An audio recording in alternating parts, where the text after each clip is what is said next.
దేవుని పరిశుద్ధ నామమునకు మహిమ కలుగును గాక. దేవునికి స్తోత్రములు.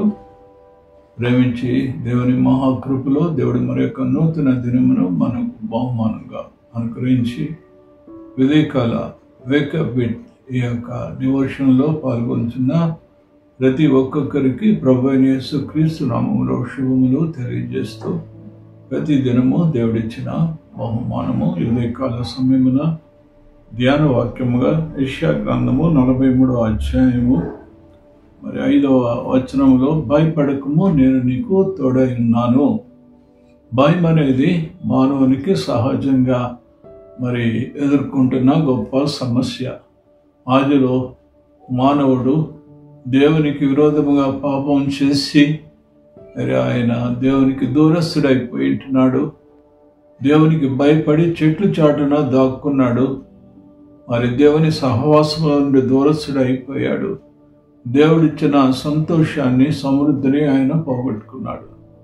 కానీ దేవుడు ఆయన కుమారుని యేసుక్రీస్తును మనకు అనుగ్రహించిన గొప్ప రక్షణను బట్టి ఆ భయం నుండి ఆయన మనను దూరపరిచి ఉన్నాడు. ప్రభువారు ఈ లోకములో ఆయన మానవుడిగా జన్మించినప్పుడు దూతలు పరలోకము నుండి వర్తమానము తెలియజేసి ఉన్నారు. భయపడకము, నేడు మీకు లోకరక్షకుడు జన్మించి ఉన్నాడు అని గొప్ప సువర్తమానమును సర్వలోకమునకు వారు ప్రకటించి ఉన్నారు. ఆ కుమారుడిని యేసుక్రీస్తులో మన భయములన్నిటినీ తొలగించి ఉన్నాడు. ఎవరైతే ఆయన యందు విశ్వాసం ఉంచి ప్రభువును రక్షకుడిగా అంగీకరిస్తారో వారిలో ఆ భయములన్నిటినీ కూడా తొలగించి ఆయన మనకు తోడుగా ఉండి సహాయకుడిగా ఉంటాడు. యెహోవా నా కాపరి, నాకు లేమి కలగదు. కనుక మనం ఈ దినమంతా కూడా నడవలసిన మార్గంలో ఆయన మనకు తోడుగా ఉండి, మనం చేసిన సమస్తములో ఆయన మనకు సహాయకుడిగా ఉండి, ఏ విషయంలో భయపడుతున్నామో ఆ భయములన్నింటినీ ఆయన తొలగించి విశ్వాసంతో దేవుని వైపు చూస్తూ ఈ దినవంతు కూడా ముందుకు కొనసాగుటకు బట్టి కృప దేవుడు మనందరికీ అనుగ్రహించును గాక. ఆమెన్. పరిశుద్ధుడు అయిన తండ్రి, నీకు వందనాలు. నేను ఉదయకాలమున మీరు ఇచ్చిన వాగ్దానము, నేను నీకు తోడై ఉన్నాను, భయపడకు.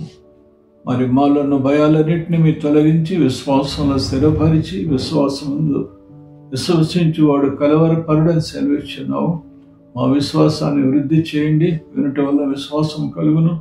నీ వాక్యమును చదివి ఉదయకాలమున నీ సంధిలో కొంత సమయమును ప్రత్యేకించి దినవంతు ప్రభా మేము నడవలసిన మార్గం మాకు బోధించి మా ఆలోచనలకు మీరే మాకు దయచేసి నీ చిత్తమును జరిగించచ్చు నేను మహిమపరిచేటి కృపను మా అందరికి దయచేయమని యేసుక్రీస్తు పరిశుద్ధ నామములో ప్రార్థించి వినముగా వేడుకుంటున్నాం తండ్రి. ఆమేన్.